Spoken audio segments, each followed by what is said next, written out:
If you're into bodybuilding or sports training and you don't eat meat, it's going to take some careful planning to get the calories and nutrients you need.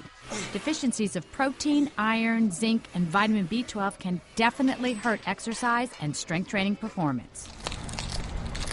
WebMD's senior medical editor, Bruni Nazario, is a vegetarian and avid cyclist. When she started to feel she wasn't getting the most out of her training, she decided to ask for some nutritional advice. We met at a local supermarket to discuss her current eating plan. My major concern is I feel that I'm just not getting enough nutrients. I'm tired for such a healthy lifestyle, and I'm gaining weight. Well, let's start with the nutrients of concern. If you fill your grocery cart with a rainbow of colors, this way you can make sure that you're getting all the vitamins and the minerals that you need from produce. And that's really the foundation of a healthy vegetarian diet. So you choose deep red kinds of strawberries, a great source of vitamin C. You choose things like sweet potatoes. Sweet potatoes will give you energy. It's a complex carbohydrate, but it's also rich in beta-carotene. Lots of nutrients and quality calories. Dark leafy greens, another one of my favorites, superfoods by dietitian standards because they contain calcium and iron. And those are two nutrients that are typically lacking in vegetarian diets. And you need to make sure your diet is rich in them. So let's move over to the protein aisle and we'll talk about dairy and some of the ways that you can get good protein to make sure your diet's adequate. Well, in addition to eggs and dairy, we have stocked your little basket here with some good sources of protein. And I know you eat fish, but how often do you really get a chance to eat it? I usually eat it about once a month. Which is not enough.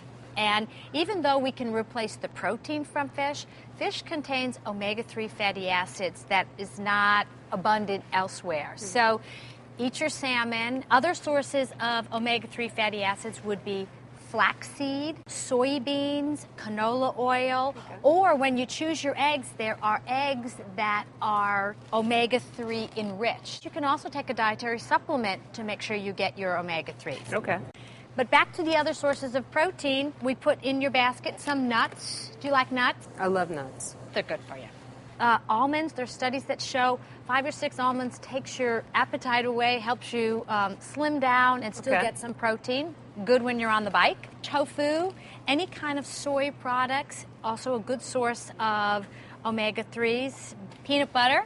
Love peanut butter. Usually I eat peanut butter when I'm riding my bike. I take a little package of it and just stick it in my jersey or my shorts and I eat it while I ride. Which is great because it has some sugar and also some protein and fiber and it gives you some energy. So Kathleen, do I need more protein than your average person because of my active lifestyle? You need more calories. And so what we have to be careful with you is because you're feeling the weight gain and you're getting to that point in your life, we need to make sure that all of the calories are smart calories so that when we look at foods, we try to use the low-fat version. And if you get enough calories, that will take care of the protein needs as long as you choose your foods properly. Okay, let's talk about milk. How much milk do you drink and what kind of milk? Usually I drink 1 to 2 glasses of non-fat milk a day. Fluid milk is fortified with vitamin D, which is excellent to work with the calcium that's contained in the milk, and it's also a great source of protein. So milk is terrific for you. A couple of cups a day, even more would be better. Okay. Now let's talk about cheeses, the last kind of dairy. I love cheese, all kinds. Good, good. Do you try to eat the low-fat cheeses? No, Kathleen. Okay, that's all right. It's not a problem because cheese is also a good source of calcium. But you just need to keep your portions smaller because there's more fat in cheese than there is in the low-fat yogurt or the skim milks.